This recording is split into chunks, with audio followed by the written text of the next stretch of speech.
Hello everyone, I hope you all are fine.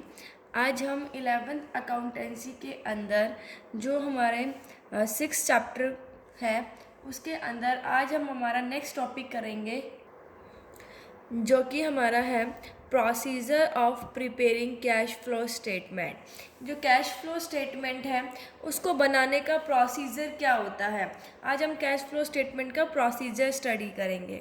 सो देखिए, the institute of chartered accountant of India मतलब ICAI has issued accounting standard 3 revised for preparing A cash flow statement. देखिए, जो institute of chartered accountant of India है उन्होंने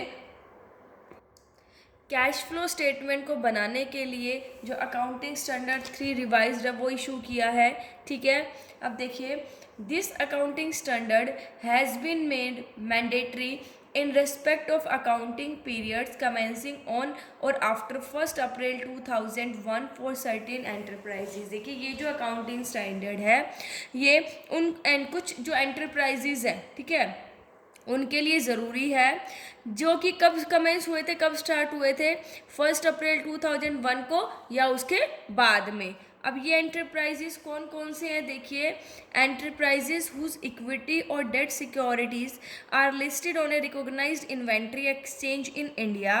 देखिए, वो enterprises जिसकी equity और जो डेट सिक्योरिटीज है वो एक रिकॉग्नाइज्ड इन्वेंट्री एक्सचेंज जो है ना इंडिया के अंदर, ठीक है, उसके अंदर लिस्टेड हो, या फिर enterprises that are in the process of issuing equity और debt securities that will be listed on a recognized inventory exchange in India. देखिए, या फिर जो एंटरप्राइजेज इक्विटी और डेट सिक्योरिटीज को इशू करने के प्रोसेस में हो और वो आगे एक रिकॉग्नाइज्ड इन्वेंट्री जो एक्सचेंज है मतलब स्टॉक एक्सचेंज है, ठीक है, इंडिया के अंदर, उसके अंदर लिस्टेड होंगी, वो उनके लिए जो है कंपल्सरी है। All other commercial, industrial and business enterprises whose turnover for the accounting period exceeds ₹50 crore। देखिए, जितने भी अदर कॉमर्शियल, इंडस्ट्रियल और बिजनेस एंटरप्राइजेज है जिसकी टर्नओवर एक अकाउंटिंग पीरियड की 50 करोड़ से ज़्यादा है तो उनके लिए भी ये बनाना कंपलसरी है। ठीक है, अब देखिए, इसके अंदर जो है हम कौन कौन सी टर्म यूज़ करते हैं जब कैश फ्लो स्टेटमेंट को बनाते हैं।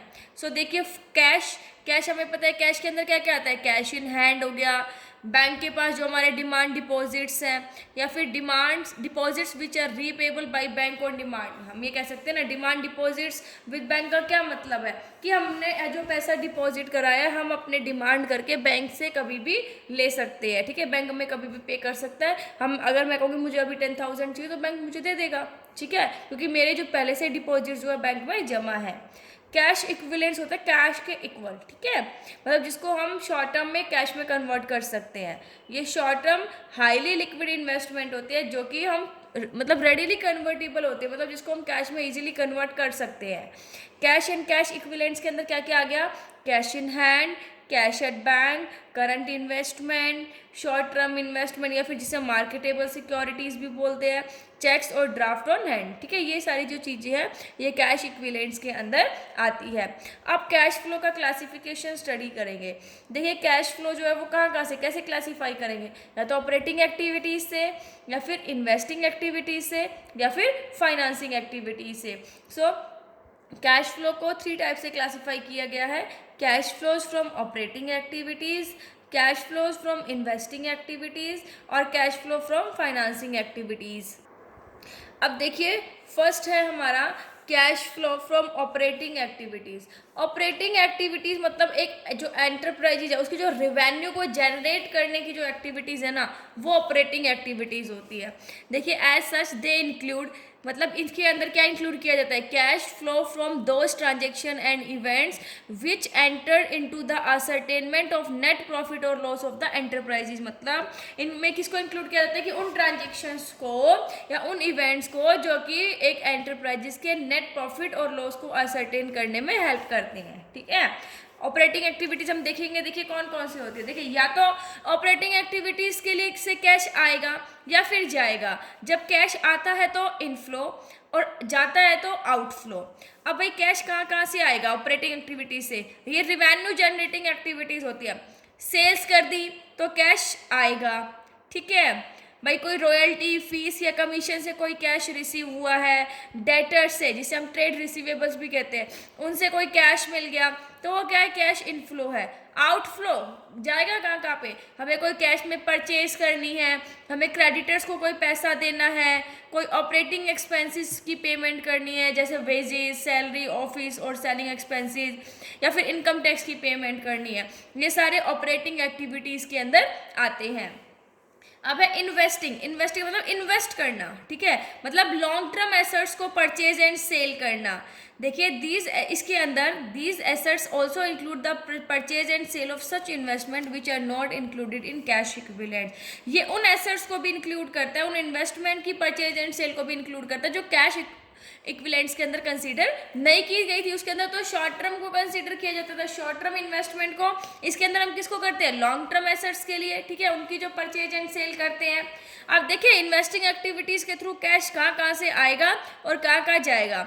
देखिए हमने फिक्स एसेट्स की सेल कर दी, उससे कुछ प्रॉफिट, कोई रिवेन्यू हुआ, वो पैसा हमारे पास आ रहा है। नॉन करंट इन्वेस्टमेंट की सेल कर दी, उससे कुछ पैसा आ रहा है, वो भी इनफ्लो में आएगा। डिबेंचर से जो इंटरेस्ट रिसीव हुआ, शेयर से जो डिविडेंड रिसीव हुआ, वो क्या है, कैश इनफ्लो है। आउटफ्लो, फिक्स एसेट्स को परचेज किया, ठीक है, नॉन करंट एसेट्स को परचेज किया, तो उनको परचेज करने के लिए पैसा देना पड़ेगा, तो वो क्या हो गया, कैश आउटफ्लो हो गया। अब है next cash flows from financing activities. Financing activities कौन सी होगी, जिससे कैपिटल में चेंज हो, ठीक है, या फिर एक एंटरप्राइजेस की बोरोइंग्स के अंदर भी चेंज आए, ठीक है।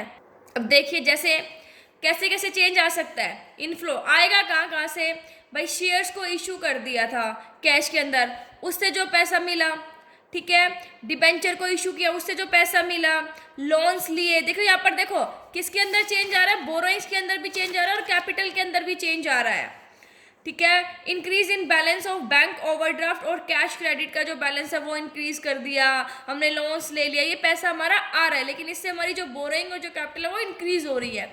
जाएगा कहाँ कहाँ पर, इक्विटी शेयर्स को बाईबैक करने की पेमेंट कर दी, प्रीफरेंस शेयर का रिडम्पशन कर दिया, डिबेंचर्स का रिडम्पशन कर दिया, मतलब पेमेंट कर दी उनकी वापसी में।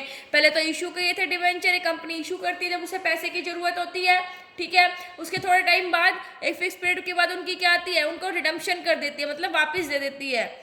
फिर डिविडेंड की पेमेंट करने के लिए भी चाहिए होता है पैसा, इंटरेस्ट की पेमेंट करने के लिए, कोई प्रीलिमिनरी एक्सपेंसेस करने, शेयर इशू एक्सपेंस हो गए, बैंक ओवरड्राफ्ट या कैश क्रेडिट घट जाता है, ठीक है, करने के लिए, तो वो उसके लिए हमारा जो पैसा है वो क्या होता है, जाता है, कैश आउटफ्लो, मतलब कहाँ कहाँ कौन कौन सी एक्टिविटीज़ के अंदर पैसा जाएगा, कहाँ कहाँ से हमारा पैसा आएगा, ठीक है। ये जो है ना हम कैश इनफ्लो और आउटफ्लो के अंदर कैलकुलेट करते हैं। सो आई होप आपको ये तीनों एक्टिविटीज समझ आ गई होगी। Thank you, stay safe, stay home.